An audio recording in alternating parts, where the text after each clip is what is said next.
The only way this can be combated is through mass political organization.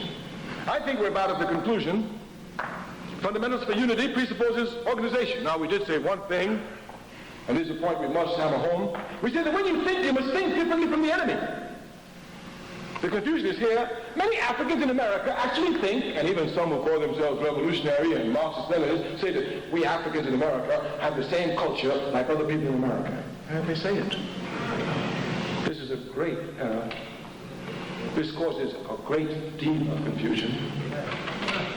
Secretary says, à chaque peuple sa culture.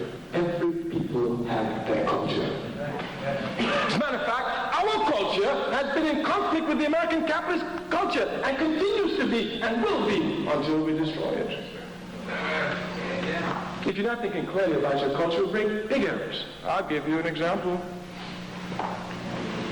People have a problem with gay rights and gay and lesbian rights. Man the other said, you know, how come I hear you speak? I never hear you speak about gay and lesbian rights. I said, that's right. He said, but I go all the others, they speak about it. I said, we are not from the same political platform. I fight for my people's culture. I know they have one. My job is every day to more properly define it and to fight from it. You think we don't have one, so you fight from a capitalist culture. You'll never get anywhere. Africa has a culture of its own. And her people are the carriers of that culture. And anyone who knows anything about culture, when it's attacked, Jack, the people hide it from themselves. Malcolm X said it. He said, they don't call themselves Africans, but you scratch them a little bit, you'll see how African they are. They've hidden Africa from themselves.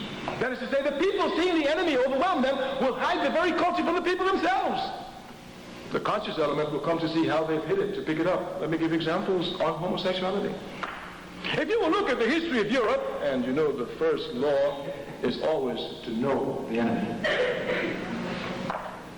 You will see Europe has a bloody history on the relationship of homosexuality. From Greece all the way down to today, where they're bashing the heads of homosexualities. Africa has none of this.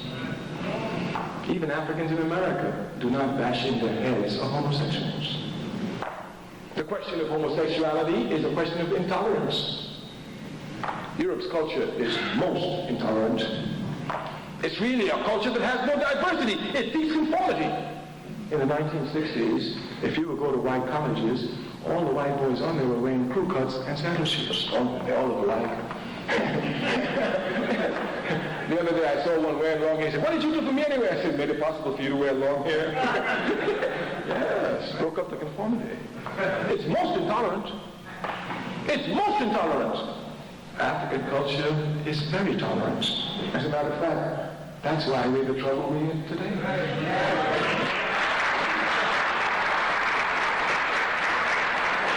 I remember as a young tough in Harlem, I used to go to the Audubon Ballroom when Malcolm was assassinated. I used to go to Rockland Palace, and if my memory serves me correctly, it used to happen in April. It still happens. All the homosexuals in the African community, and they put up signs, and I see them now. They have a big transvestite ball. And they would come at Rockland Palace, we were tough, 15, 16 on. But wouldn't anybody think about hitting any of them. The best we could say is, you really think that one is a woman? Yes. No, none whatsoever. The hardest organization in our community against homosexuality is the Nation of Islam.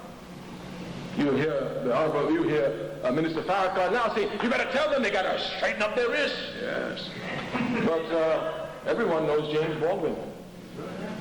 And James Baldwin, no African ever hid their homosexuality. James Baldwin was a homosexual.